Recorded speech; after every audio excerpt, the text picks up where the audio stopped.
Alright everyone, today I'm going to tell you a story that happened to me, one that still sends shivers down my spine whenever I think about it.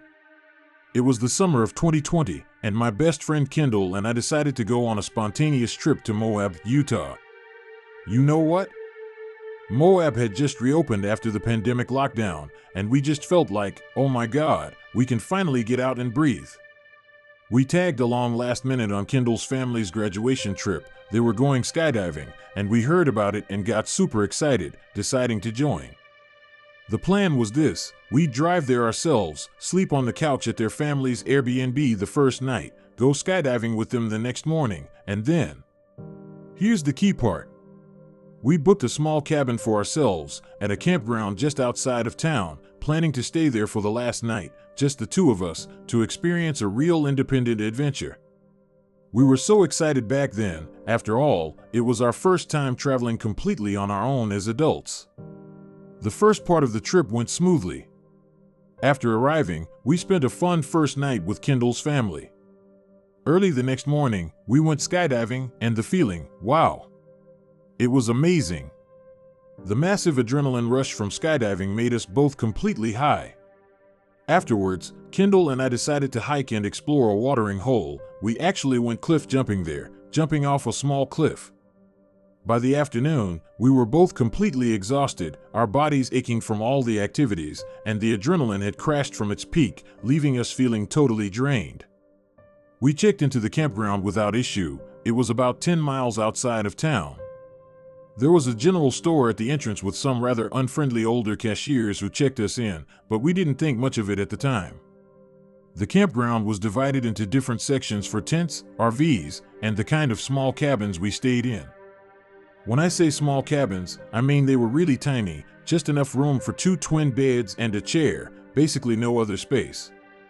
Like I mentioned before, Moab had just reopened to tourists, so besides us, we only saw one other family of 3 in the entire campground. And then we also noticed there was absolutely no cell phone signal in the campground. Remember that, the cell phone signal thing is important. By nightfall, we were so tired we could barely move. We sat in the camping chairs for about an hour, drinking a few low-alcohol beverages under the stars. Before I knew it, I realized we might have had a little too much to drink for being in an unfamiliar place on our own. But I shook it off. We decided to call it a night and grabbed our lantern, walking towards the communal bathrooms using its weak light. Oh, I should also add that Kendall had sprained her ankle a month prior to this, so she was wearing a boot on her right leg. Yes, she went skydiving and hiking like that. We were young back then, had been locked down for too long, and were just desperate to get out. But because of this, her sprained ankle couldn't safely operate the brake, so I had been doing all the driving. We made our way to the bathroom, giggling through the pitch dark with our light. We reached the small hut that held the 4 separated bathrooms. Each had a shower directly across from the door, and a toilet and sink against one side wall. We swung the door open, eager to get out of the dark, and flipped the light switch on. I entered the room first and immediately stopped in my tracks. Kendall stopped in the doorway. We were both silent. Something was off. I don't know how to describe it, but it was like an intense feeling that something was terribly wrong. We stared ahead at the shower, which had the curtain half drawn closed. Behind the curtain, in the middle of the shower, there was a short stepping stool, with its front 2 legs poking out from underneath the curtain. My eyes slowly rose, and I could just make out the faint silhouette of a person standing on the stool behind the thin curtain. We just stood there, frozen in shock, confusion, and disbelief. How could there be someone hiding behind the curtain like in a scary movie? Suddenly, Kendall broke the silence.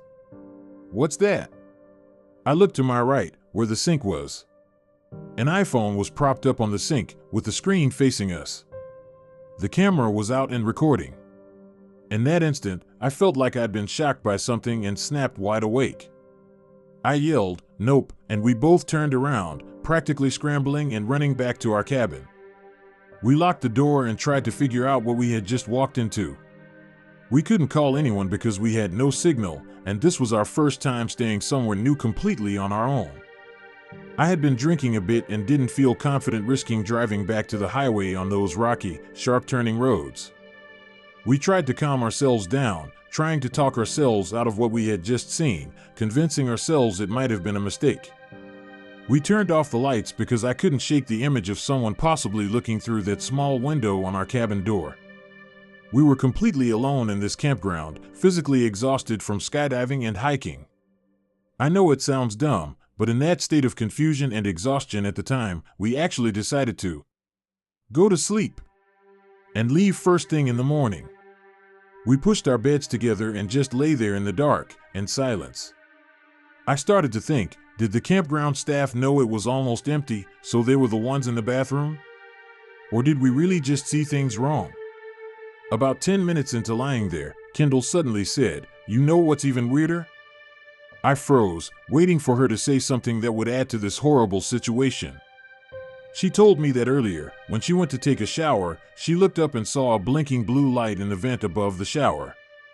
I didn't say anything. We left first thing in the morning and never spoke about any of it again. Honestly, I know we didn't handle the situation well at all. Please guys, don't come at me in the comments. If that happened now, there's no way we wouldn't have reported it immediately. But we were so young and scared back then. We had no idea how to process what was happening. Even now, I still don't really know what happened that day. Anyway, we never stayed there again. Sorry the story was a bit long, writing it kind of felt like reliving it.